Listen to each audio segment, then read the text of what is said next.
మీకు ఉదయకాల శుభములు. అనుదిన వాక్య ధ్యానం డైలీ బ్రెత్కు మీకు స్వాగతం. Praise the Lord. దేవుని పరిశుద్ధ నామమునకు మహిమ కలుగును గాక. కూడిన మీ అందరికీ హృదయపూర్వక వందనాలు. ఈరోజు కొరకు సిద్ధపరచిన దేవుని వాక్యాన్ని చదువుకుందాం. 103వ కీర్తన 7వ వచనాన్ని నేను చదువుతున్నాను, జాగ్రత్తగా ఆలకించండి. ఆయన మోషేకు తన మార్గములను తెలియచేసెను, ఇజ్రాయేలు వంశస్థులకు తన క్రియలను కనుపరిచెను. ప్రియులారా, దేవుడు సార్వభౌముడు, ఆయన సర్వాధికారి, ఆయనకు అసాధ్యమైనది ఏదీ లేదు.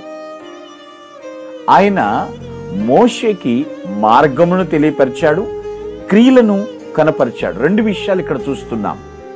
First of all ways, secondly works.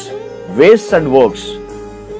ఈ మార్గాలు, ఈ క్రియలు సార్వభౌముడు ఏది నిర్దేశిస్తే అవే మనం పాటించాలి. ఆ మార్గంలో నడవాలి, ఆ క్రియలను మనం అలవర్చుకుని మన జీవితంలో ముందుకు సాగాలి. ఎలా అండి? ఈజ్ ఇట్ పాసిబుల్ అంటే ఎగ్జాక్ట్లీ పాసిబుల్, సాధ్యమే. ఇప్పుడు ఒక వ్యక్తితో స్నేహం చేయాలి అంటే ఆ వ్యక్తిని కొన్నాళ్ళు అబ్జర్వ్ చేస్తాం కదా. అలవాట్లేమిటి, నడవడిక ఎలా ఉంది, వేటిని ఇష్టపడుతున్నాడు, ఎక్కడ టైం స్పెండ్ చేస్తుంది ఆమె, ఏ విధంగా ఆమె వ్యవహార శైలి ఉంటుంది, అంతే కదా. అంతకు ముందుకన్నీ వారు అపరిచితులుగా ఉన్నారు మునుపు. నీకు వారితో పరిచయాన్ని పెంచుకోవాలనుకుంటున్నావు, వారిని వెంబడించాలనుకుంటున్నావు. వారి అలవాట్లు, ఇతరులతో వారికి ఉన్నటువంటి సంబంధ బాంధవ్యాలు ఏమిటి, ఇవన్నీ ఆలోచించిన తర్వాత, గమనించిన తర్వాత, అంతేకాదు వారి కుటుంబ నేపథ్యం ఏమిటి, ఇవన్నీ ఆలోచించి వెంబడిస్తాం. అలాగే యేసుక్రీస్తు ప్రభు విషయంలో కూడా మనం అలా ఉన్నామా లేదా? దేవుని మార్గాలను అధ్యయనం చేస్తున్నామా? యేసుక్రీస్తు ప్రభువుని రక్షకునిగా అంగీకరిస్తే దేవుని వాక్యం తెలియజేస్తుంది, మోషేకి మార్గాలను తెలియపరిచాడు, తన క్రియలను దేవుడు కనపరిచాడు. ఎందుకని మోషే గురించి అంత ప్రస్తావన తీసుకొస్తున్నాడు? మోషే దేవునితో ముఖాముఖిగా మాట్లాడాడండి. ఎంత చొరవ, ఎంత చక్కని అన్యోన్య సహవాసము. సార్వభౌముడితో సామాన్యుడు సహవాసం అంటే మామూలు విషయమా అండి? ఈ మాటను మనం గ్రహిద్దామా? మోషేకి దేవుడు తన మార్గాలు తెలియపరిచాడు. అదే ఇజ్రాయేల్ విషయంలో చూడండి. ఇజ్రాయేలులు ఆయన క్రియలు మాత్రమే తెలుసుకున్నారు కాబట్టి దేవుని అర్థం చేసుకోలేకపోయారు, నశించారు, రక్షణ పొందలేకపోయారు.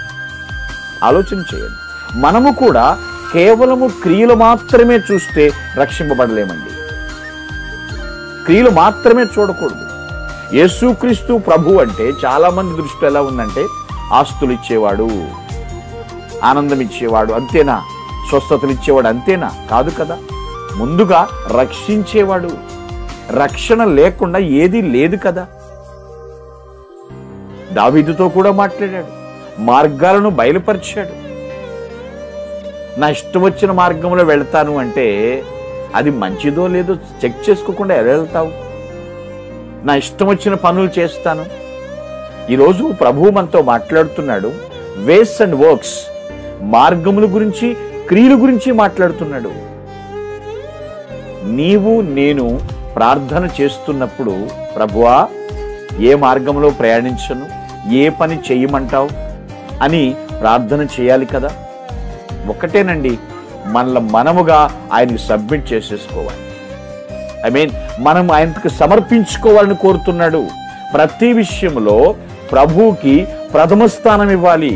ప్రతి విషయంలో మనం ఆయన చిత్తానికి లోబడాలని దేవుడు కోరుతున్నాడు.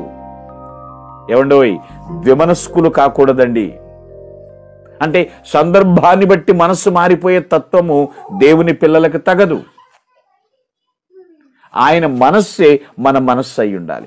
అటువంటి అప్పుడు ఎటువంటి ఆందోళన చెందాల్సిన పని లేదు, ఎటువంటి బలహీనతలో కూడా భయపడాల్సినటువంటి పనే లేదు.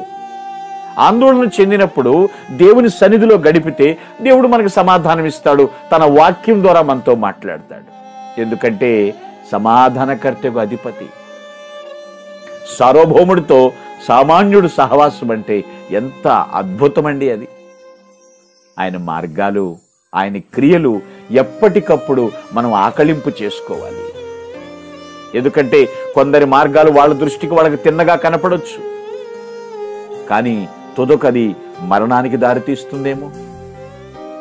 ప్రభు వాక్యం సెలవిస్తుంది, పాపుల మార్గమును నిలబడొద్దు అని. నువ్వు పాపము చేయకపోయినా ఆ మార్గంలో నిలబడితే అలాగే నిన్ను అంచనా వేస్తారు కదా. అదేంటండి, నేను పరిశుద్ధుణ్ణి, నేను పరిశుద్ధురాల్ని, నాకు ఆ పాపముతో పొత్తు లేదని ఎంత చెప్పినా ఎందుకు అక్కడ నిలబడతావు? దేవుని వాక్యం సెలవిస్తుంది, ప్రభువు నీతో సహవాసము కోరుతున్నాడు.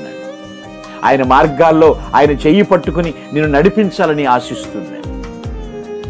ఆయన చేతి పని కాబట్టి మనం ఆ క్రియల ద్వారా మనల్ని సంతోషపెడుతున్నాడు.